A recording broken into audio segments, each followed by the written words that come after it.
Hi, welcome to this subject called mechanics. स्वागत है आपका। अगर आपने इसका content of the whole syllabus देखा होगा तो ये नोटिस किया होगा कि जो फर्स्ट टॉपिक है हमने रखा हुआ है वेक्टर। वैसे वेक्टर तो आपने 12th में भी पढ़ा होगा, क्योंकि सारे बच्चे अभी जो हैं वो 12th के बाद ही आए हैं। तो यहाँ पे फिर से वेक्टर रखने का मतलब क्या है? मेन रीज़न है कि हम वेक्टर को थोड़ा अलग नज़रिए से देखेंगे, थोड़ा और डीपर वे में देखेंगे, और हम इस जगह पे हम ये एज्यूम कर लेंगे कि जो बेसिक प्रॉपर्टीज़ है ऑफ वेक्टर्स के वो आप सबको पता है। जैसे कि addition of vector, first thing is what is a vector. ठीक है, उसका जो बेसिक डेफिनेशन है कि मैग्नीट्यूड होता है, एक डायरेक्शन होता है, और उस addition laws and scalar multiplication laws वो फॉलो करते हैं। ये सब आपको पता है, ऐसा हम एज्यूम करके चलते हैं। ठीक है, इवन इनफैक्ट अगर आप देखोगे कि दो वेक्टर्स को ऐड कैसे करना है, सब्ट्रैक्ट कैसे करना है, स्केलर वैल्यू से मल्टीप्लाई करके फिर एडिशन, सब्ट्रैक्शन, या फिर रेजोल्यूशन ऑफ वेक्टर। एक वेक्टर दिया हुआ है और आपको उसको रिजॉल्व करना है इन 3 डायमेंशन, तो वो कैसे करना है by taking the direction, cosines and all. ये हम एज्यूम कर रहे हैं कि आपको पता है, because that was taught in 12th standard. ठीक है, और वो बहुत ही बेसिक चीज़ें हैं। अगर आपने वो भूल चुके हैं वो, तो थोड़ा जाके वो बुक्स को रिफ़्रेश कर देंगे तो आपको पता चल जाएगा। हम उसके आगे चलेंगे और कुछ भी बहुत ही जो एक नया नज़रिया है वेक्टर्स को देखने का और उसको यूज़ करने का। More important is this.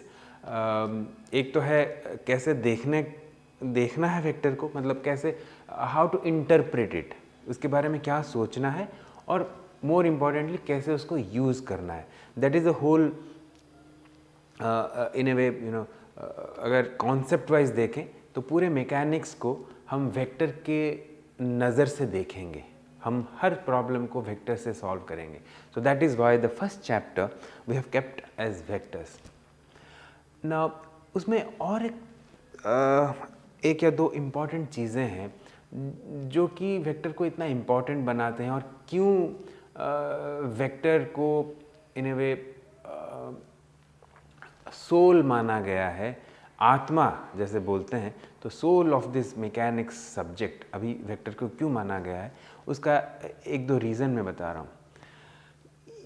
C, for us vector will be a mathematical object. ठीक है, ये एक मैथमेटिकल ऑब्जेक्ट है जो कि कोई फिज़िकल क्वांटिटी को रिप्रेजेंट करेगा। वैसे ही हम देखेंगे क्योंकि हम मैकेनिक्स पढ़ रहे हैं। अदरवाइज़ ऐसा भी है कि वेक्टर को बहुत एब्स्ट्रैक्ट वे में देखा जा सकता है, जो कि आप लोग पढ़ोगे in mathematics in a subject called linear algebra, जिसमें बहुत ही एब्स्ट्रैक्ट वे में वेक्टर को पढ़ा जा सकता है, समझा जा सकता है और इंटरप्रेट किया जा सकता है। लेकिन हमारे लिए इस कोर्स में, मैकेनिक्स में, ये हमेशा कोई ना कोई फिज़िकल क्वांटिटी को रिप्रेजेंट करेगा। ओके, तो जब वैसे करता है तो एक कॉन्सेप्ट है इनवेरिएंस ऑफ वेक्टर्स। ओके, तो अब अगर हम वेक्टर्स की बात करें, से वेक्टर्स, तो ये जो हैं, अगर ये किसी फिज़िकल क्वांटिटी को रिप्रेजेंट कर रहे हैं तो वो फिज़िकल क्वांटिटी तो चेंज नहीं हो रहा है, तो ये वेक्टर क्यों चेंज होगा? Based on a coordinate system. जब मैंने बोला invariant, so this is the major concept basically. Okay, invariant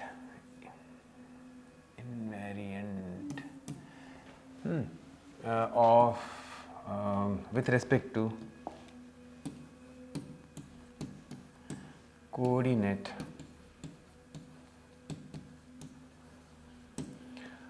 transformation.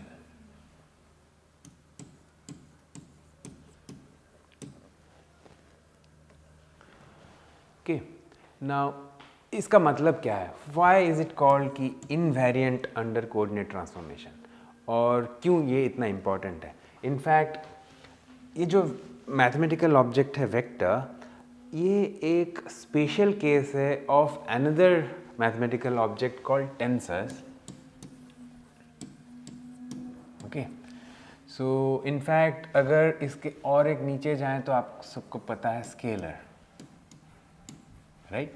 सो इनको मैं ए बी सी करके लिख दूं तो ये सारे चीज़ें जो हैं ये एक ही जैसे हैं. मतलब the general term is tensors और इसके स्पेशल केसेस हैं वेक्टर्स एंड स्केलर्स. और कोई भी फिजिकल क्वांटिटी को रिप्रेजेंट करने के लिए इनमें से कोई एक मैथमेटिकल ऑब्जेक्ट यूज़ होता है. और जो मैं बता रहा था इनवेरिएंस, उसको देखने के लिए एक मैं अभी पिक्चर ड्रॉ करूँगा कि सोचिए एक वेक्टर है जो कि वेलोसिटी को रिप्रेजेंट कर रहा है एट सर्टेन पॉइंट. तो ये वेक्टर मतलब इस वेलोसिटी को रिप्रेजेंट करने के लिए हमको तो सच में कोई ज़रूरत ही नहीं है कोई कोऑर्डिनेट सिस्टम की.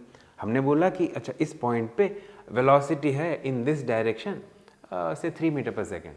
ये बोलने के लिए थोड़ी ना हमको कोई कोऑर्डिनेट सिस्टम की ज़रूरत है. लेकिन इसको अगर हमको किसी और को बताना होगा, सोचिए ओवर फ़ोन किसी से बात कर रहे हैं हम और उसको बता रहे हैं, तो कैसे बताएंगे? जब उसकी ज़रूरत आएगी या फिर कुछ मैथमेटिकल कैलकुलेशन करना होगा या फिर कुछ एक्सपेरिमेंटेशन करना होगा, तब हमको एक कोऑर्डिनेट सिस्टम की ज़रूरत पड़ेगी टू एक्सप्रेस दिस पिक्चर. और जो हम अभी देख रहे हैं या फिर मेजर कर रहे हैं उसको एक्सप्रेस करने के लिए हमको एक कोऑर्डिनेट सिस्टम की ज़रूरत होगी. तो मैं अभी ड्रॉ कर रहा हूँ. सो बिकॉज हम अभी एक्सप्रेस करने की कोशिश कर रहे हैं तो हमको कोऑर्डिनेट सिस्टम की ज़रूरत होगी और हमने इसको ड्रॉ किया XYZ. एक्चुअली हम इसके बारे में बहुत और बातें करेंगे जब हम सब्जेक्ट के अंदर जाएंगे, right handed system, left handed system and all. लेकिन फ़िलहाल तो ऐसा ही है कि एक 3D स्पेस में ये वेक्टर है और उस 3D स्पेस को हमने इस एक्सिस से रिप्रेजेंट कर दिया. अब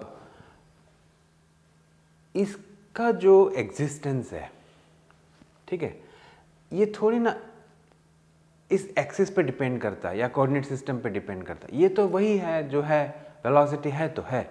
मैं यहाँ पे कोऑर्डिनेट सिस्टम रखूँ नहीं रखूँ इस पे थोड़ी ना ये वेलोसिटी डिपेंड नहीं करता है. इसीलिए मैं अगर दूसरा एक कोऑर्डिनेट सिस्टम, किसी और को अगर ये कोऑर्डिनेट सिस्टम पसंद होगा तो वो इसी को यूज़ करेगा. मानिए वो ज़ाई ईटा ज़ीटा कोऑर्डिनेट सिस्टम कोई है तो उसको अगर ये पसंद है तो he or she will use that coordinate system to represent this vector as component in that coordinate system. तो लेकिन ये वेलोसिटी को थोड़ी ना कुछ पता है कि हम किस कोऑर्डिनेट सिस्टम से उसको रिप्रेजेंट कर रहे हैं. तो इसीलिए यही चीज़ हम जो बात कर रहे हैं, this is what is called invariance with respect to coordinate transformation. मतलब हमने बदल दिया चीज़, मतलब कोऑर्डिनेट सिस्टम बदल गया तो रिप्रेजेंटेशन ऑफ कंपोनेंट्स तो बदल जाएगा. हम इसके बारे में भी बात करेंगे बहुत डिटेल में. लेकिन मेन थिंग जो थीम है अभी वो है कि वेक्टर नहीं बदला. तो मेरे एक प्रोफेसर हैं, वो हमेशा कहते थे, मुझे बहुत अच्छी तरीके से याद है कि वेक्टर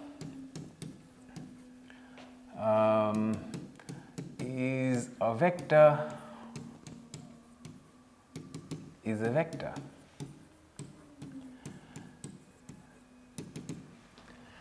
मतलब उस टाइम पे मैंने शायद उतने अच्छे से नहीं समझा था, बट ये जो चीज़ है बहुत ही ज़्यादा इम्पॉर्टेंट है. ये क्या कन्वे कर रहा है कि जो उसका मेन थीम है कि जो फिज़िकल क्वांटिटी है जिसको ये वेक्टर रिप्रेजेंट कर रहा है वो तो वही है, हम चाहे किसी भी कोऑर्डिनेट सिस्टम में उसको रिप्रेजेंट क्यों ना करें. तो that is the concept which makes vectors और in general the tensors so important. Actually जब मैं स्केलर की बात करूँगा ना तो बहुत सारे स्टूडेंट्स को कोई दिक्कत नहीं होता है ये मतलब महसूस करने के लिए कि हाँ ये तो ऐसे ही होता है. मानो कि यहाँ पे मैं एक बोल रहा हूँ, इस पॉइंट पे टेम्परेचर 27 डिग्री सेंटीग्रेड है. यहाँ पे एक स्पेस है, इस पॉइंट का टेम्परेचर 27 डिग्री सेंटीग्रेड है. तो क्या मैं अगर कोई दूसरे कोऑर्डिनेट पे बोलूँ तो इस पॉइंट का टेम्परेचर बदल जाएगा? नहीं बदलेगा, राइट. तो किसी भी कोऑर्डिनेट, बस इसके कोऑर्डिनेट्स बदल जाएंगे। मैं अगर दूसरे कोऑर्डिनेट पे बात कर रहा हूँ तो किसी दूसरे, मतलब मैं बोलूँगा कि हाँ इसके कोऑर्डिनेट्स बदल गए। पहले सोचो 3, 4, 5 मीटर्स थे, अब कोई बोलेगा कि 6, 7, 8 है, लेकिन ये पॉइंट तो वही है, वो टेम्परेचर तो वही है। वैसे ही जब अगर मैं वेक्टर की बात करूँ तब भी वही है। वेक्टर के कंपोनेंट बदल सकते हैं, लेकिन वेक्टर तो वही है, वो जो वेलोसिटी को रिप्रेजेंट कर रहा है। So this concept of the physical quantity being the same, आप कोई भी कोऑर्डिनेट सिस्टम यूज़ करो, this is called the invariance of the vectors और the tensor with respect to coordinate system. और यही जो थीम है, इसीलिए हमारे लिए वेक्टर इतना इम्पॉर्टेंट है, और इनफैक्ट टेंसर। इनफैक्ट अगर आप कोर्स देखोगे तो मैकेनिक्स का जो फर्स्ट पोर्शन है that deals with rigid body, और हम सब कुछ चीज़ें वेक्टर के बारे में बात करेंगे। और जैसे ही हम सेकेंड पार्ट में जाएंगे, जबकि फ्लेक्सिबल बॉडीज़ की बात आएगी, डिफॉर्मेशन की बात आएगी, तो हम टेंसर्स की बात करेंगे। लेकिन इतने फॉर्मल वे में हम नहीं जाएंगे टेंसर्स के यूसेज में, बट मैं क्या करूँगा कि बार बार आपको याद दिलाता रहूँगा कि हाँ यहाँ पे एक टेंसर्स के प्रॉपर्टीज़ आ रहे हैं, इसको टेंसर बोलते हैं। ऐसे मैं रेफ़र करता रहूँगा सो दैट आप जब हायर सब्जेक्ट्स पढ़ोगे, आप डीपर जाओगे, तो आपको पता चलेगा कि हाँ ये हमने मैकेनिक्स में फर्स्ट सेमेस्टर में भी पढ़ा था, जो कि अब आप रिलेट कर पाओगे जब टेंसर डिटेल में पढ़ोगे तो।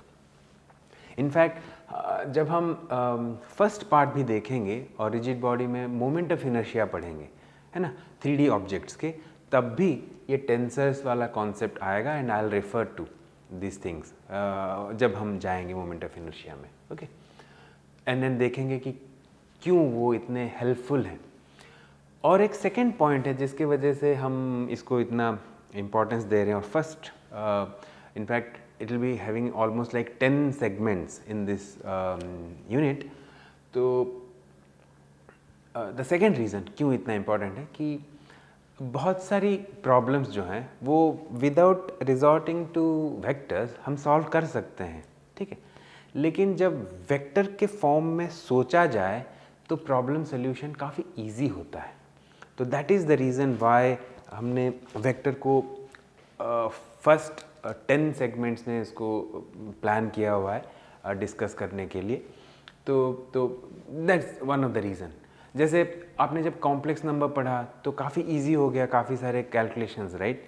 वैसे ही जब मैकेनिक्स को वेक्टर के फॉर्म में सोचा जाए और प्रॉब्लम को उस फॉर्म में ढाला जाए तो बहुत इजी होता है सॉल्व करना।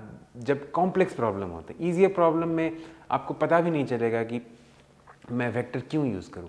लेकिन जैसे ही हम मोर डिफ़िकल्ट प्रॉब्लम सॉल्व करने के लिए जाएंगे in mechanics, you will realise, and in the assignments we will ensure that you will realize that how important or how easy vector can make the solution process। तो वो हम देखेंगे। इसीलिए ये जो दो रीज़न है, इन्वेरिएंस एंड ईज़ ऑफ एप्लीकेशन, तो इन दो रीज़न के वजह से हमने वेक्टर को चूज़ किया है to analyse them very deeply.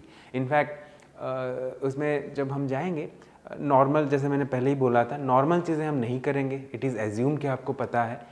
हम कुछ बहुत ही स्पेशल टाइप्स के वेक्टर्स के बारे में डीपली पढ़ेंगे, डीपली देखेंगे, और then we will proceed towards applying them in analysing complex systems या फिर कैलकुलेशंस भी।